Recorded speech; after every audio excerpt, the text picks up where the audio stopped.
Hello, welcome back to my channel. My t-shirt says free, safe, legal and local, and it's about abortion access, and this t-shirt was designed by Natalie Byrne, just in case you were wondering. And my hair is the same from the video that went live on the Hannah Witton channel about clit sucker toys, because normally I would change my hairstyle in between videos that I'm filming on the same day, but it is so warm. I do not want my hair down on my neck, and also I'm kind of feeling it, and so it's just all very comfy and off my head, and we're just sticking with it so then I can just have this for the rest of the day and not have to think about my hair. But yeah, it just means you get the same hairstyle in 2 videos in the same week. This is a first for me. I always have to change my hair. Okay, but that's not what this video is about. I wanted to make a video about some of the habits that I have changed during lockdown. Now, I don't want this to be one of those like productivity videos that feels really aspirational and then because of that unattainable, but actually for me personally, the habits that I noticed changing were ones that were about doing less, not about doing more. And I'm making this video now because it felt like within the first month of lockdown there was all of these think pieces or articles or whatever about things that have changed, how I see life differently now. And I'm like, it's been 2 weeks. And now it's been about 5 months, and I feel like I've personally got a good idea of some of the habits that I previously had and ones that have actually changed. Not just changed in the first 2 weeks and then I've gone back to normal, but ones that I feel like have potentially permanently now changed. Permanently is maybe the wrong word because you can't guarantee the permanence of anything, but at least for the long term or foreseeable future. And then also I just want to acknowledge that lockdown hasn't drastically upheaved my entire life. I haven't been hugely personally negatively affected by it. I am still able to do my job. My friends and my family are safe and healthy, so I consider myself very, very lucky in this situation. So whilst in the grand scheme of things my life hasn't hugely changed, I wanted to share with you some of the small ways in which it has, some habits that I've lost, some new ones that I have gained, some new perspectives on life. It's not really gonna get as deep as that. Maybe it will, we'll see. But without further ado, let's dive in. So the first thing is a habit that has gone. This didn't disappear immediately.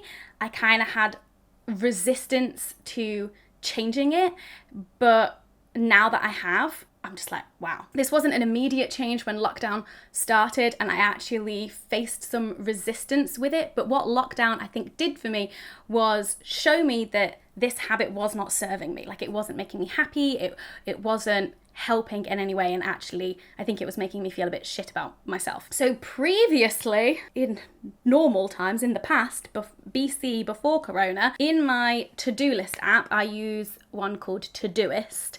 I would have repeatable everyday tasks for Read and Instagram, and they were just on my to-do list, almost like a habit tracker to hold me accountable for 2 things that I wanted to do daily: read a book and post a picture on Instagram. Now, I do most of my reading on the tube, and obviously I wasn't going anywhere, so I was finding it really difficult to motivate myself and get into a reading habit, more on that, at home. And then with Instagram, there just wasn't a lot going on. I had a bit of fun at the beginning of lockdown, every now and then doing like self-timer photo shoots and things like that, but it just isn't in my nature to like document and like take photos of my life, which is another thing that I've realized during lockdown. So if there's nothing like happening, and even when things are happening, I struggle to remember to like document it in photos. And then also with lockdown and just like the bombardment of bad news, like almost every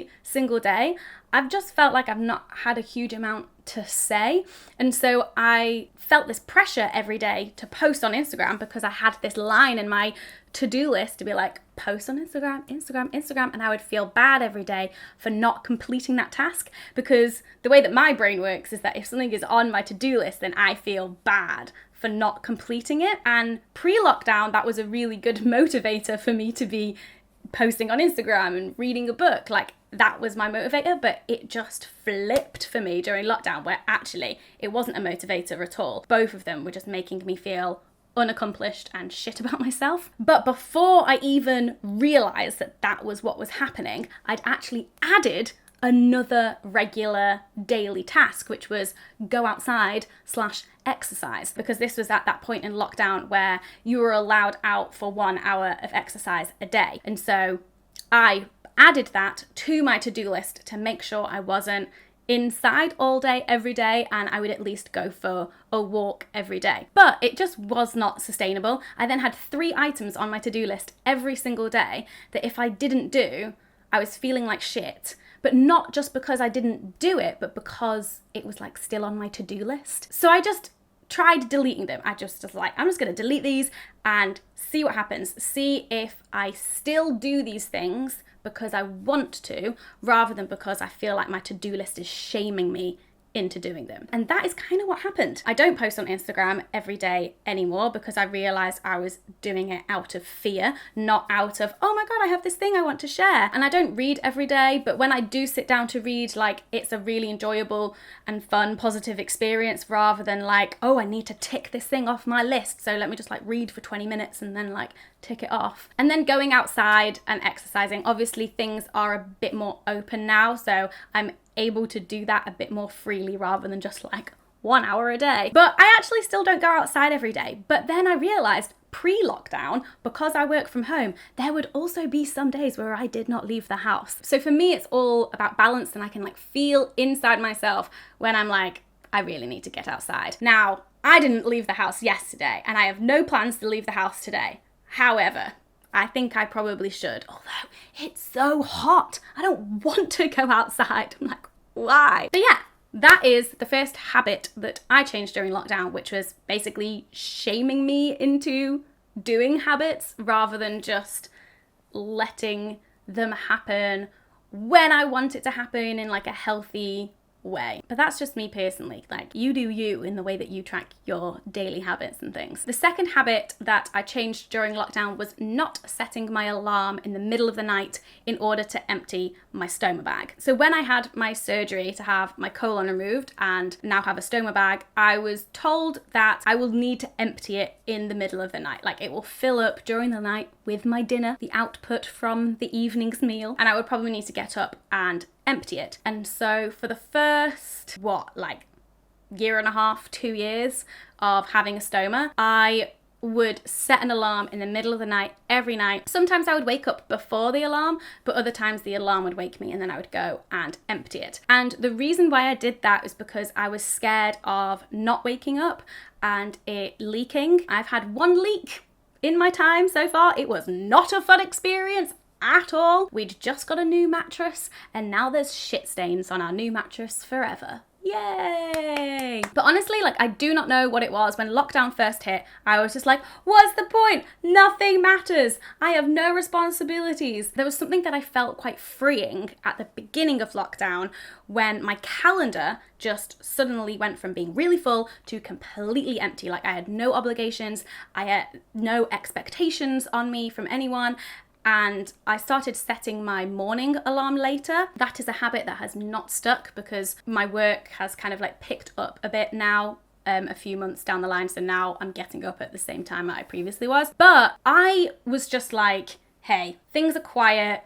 All of my jobs have been cancelled. So I'm just going to let my body wake up when it wants to wake up. And in all honesty, I've felt the effects of not getting a full night's sleep. For the last 2 years, I have not had unbroken sleep. And honestly, I really do think that is one of the reasons why I'm so tired during the day, and I have to go to bed quite early. I just get quite tired a lot, and I think it's because I never get a full night's sleep without having to get up and go to the loo. Even if I fall asleep straight away afterwards. Without setting an alarm, it doesn't mean that I'm not waking up, but I'm just waking up more naturally. And so I think it's helping, and it means that on weekends, if I do stay up a lot later, then I'm not waking up in the middle of the night with a hangover. or anything. And I have on occasion like been able to get a full night's sleep. So that is a winner. We are keeping this. We are no longer setting my alarm in the middle of the night, and we are just trusting my body to wake up when it feels like it needs to wake up. And then I like do a little rummage. I'm like, okay, yeah, let's go empty the stoma bag. The third habit is one that I've had to build very consciously, which is reading at home. Now, this one is still a work in progress, but because like I said, I used to do most of my reading on public transport, but I haven't really been getting on public transport of late. So I've had to build in new habits of reading at home. This has kind of worked because I've not really had many evening plans. So like between work and dinner I might read, or like after dinner I might read. I've been getting better at reading before I go to bed and always having a book by my bed. And then on my walks and runs, I'll either listen to podcasts or an audiobook. So that's another way that I have been getting my reading in. Does anyone have any tips for building a reading at home habit? Because I would love to hear them. The fourth habit that I've changed, I've kind of touched on, and that is around social media. You may have seen my video about my week off social media, and I think my habits changing around that have been a somewhat gradual thing pre that week off, but then that week off just kind of solidified a lot of things. And then since that week off, I've really been using social media so differently and consciously aware of how I'm using it. And honestly, I feel better. I feel better. Like right now, I have not posted on my stories in over 24 hours, and normally I would feel horrible about that. I'd be like, oh my God, I have to post something. I have to be relevant. I have to tell the world that I still exist and that I'm alive, and like people must watch my stories. And now I'm just like, meh. If I've got something to share, I'll share it, which, oh my God, is so freeing. I feel like even where I'm at now, from the time when I filmed that week off social media video, I feel like I've even like improved since then in terms of my mindset around Instagram specifically.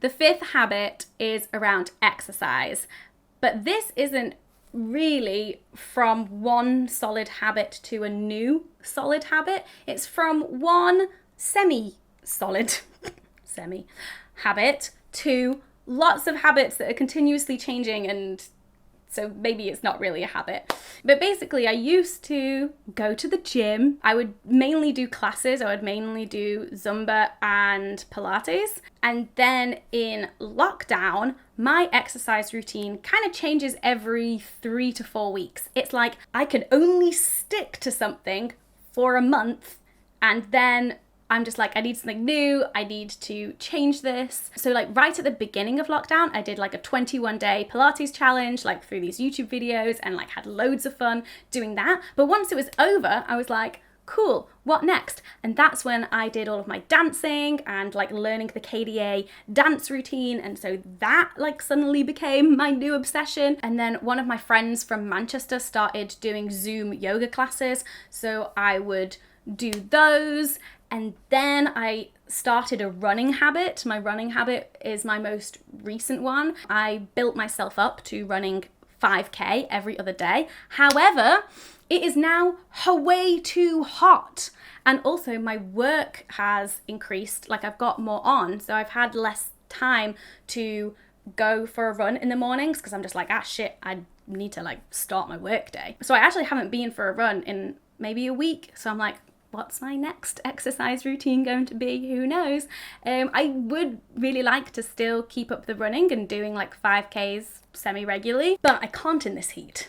I cannot in this heat. I don't know what it is about exercise. Like I cannot stick to a routine for longer than a month, it would seem. I've always wondered if I'm the type of person who would respond really well to personal training, because I like being set homework and I like accountability, but it's just so damn expensive.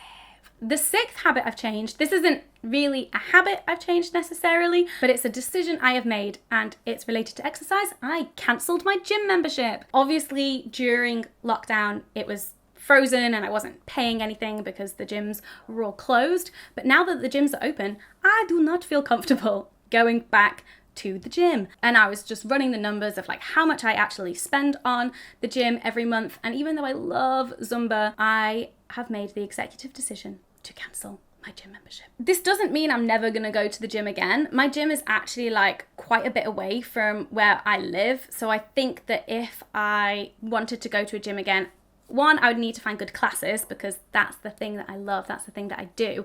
And I would want it to be like within walking distance from me to, you know, less barrier to entry, less friction. So then I would go. But I really do not feel comfortable going back to the gym right now. Oh no. And then the final habit that I have changed during lockdown is actually having set days in my week that I do my regular routine work tasks. Now, I never had this before. Like, even though I'm a super organized person, I would never have a like Monday is filming day, and then this day is the day that I do podcast recordings. Like, I have never had that, and that's because of the other part of my job, which is random shoots or meetings or these other deadlines or whatever. And so I would have to work around all of these other things and just film Mona. And I would have to work around all of these other things in my schedule. So even if I set aside like, oh, Monday's going to be my filming day, then it would be like an event would come up, like a meeting would come up, and that would have to be on Monday. And so I'd be like, okay, great, I have to film a different day. So I've never been able to have a set routine. However, in lockdown, no one is asking me to go anywhere or do anything. And then also I've had to create a bit more of a routine for myself because Dan works from home now too. He is now going into work twice a week. And so those 2 days that he goes into work, I'm like, that's my filming day. That's my podcast recording day. Like, I actually have to do these tasks on those days. Otherwise, I cannot do them. I'm currently filming in the office. If Dan was here right now, you would hear clickety clack clack, typey tappy type type. You'd hear him talking. You'd hear things ringing. Like, it's not possible. So I have set days where I film. I also now have a set day where I write my newsletter because that is weekly now. That's another thing that I've changed during lockdown. My monthly newsletters become weekly, and I have a set day every week where I write that. This whole concept of like blocking out a specific day every week of like, this is the day when you do this task every week. This is new to me. So that's kind of cool. This again is something that I'm like, I want to hold on to for as long as possible, but I don't know, as things start opening up again, maybe I'll have to become a bit more flexible. But Dan is still only going to be out of the flat 2 days a week for the foreseeable future. So I do have to still be quite strict in terms of like days where I'm filming and recording because I have a limited amount of time when I can do those tasks. But yeah, those are 7 of the ways that my habits have changed during lockdown. I would love to hear if you have experienced any similar changes to your habits or your lifestyle or your work processes during lockdown. I personally find these conversations really interesting, especially now that we're like quite far down the line and into this. We probably have quite a good idea of how our routines and our habits have changed and why, and whether that's because of necessity or because being in lockdown has made you realize certain things about your routine and about your habits, and you've gone, hang on, that's not serving me. How can I adapt this in a way that actually is beneficial to me? So yeah, I was wondering if you have had any similar experiences like that. Thank you for watching. Please like the video if you liked it. And I will see you in the next one. Goodbye. Sweaty, sweaty, sweaty, sweaty.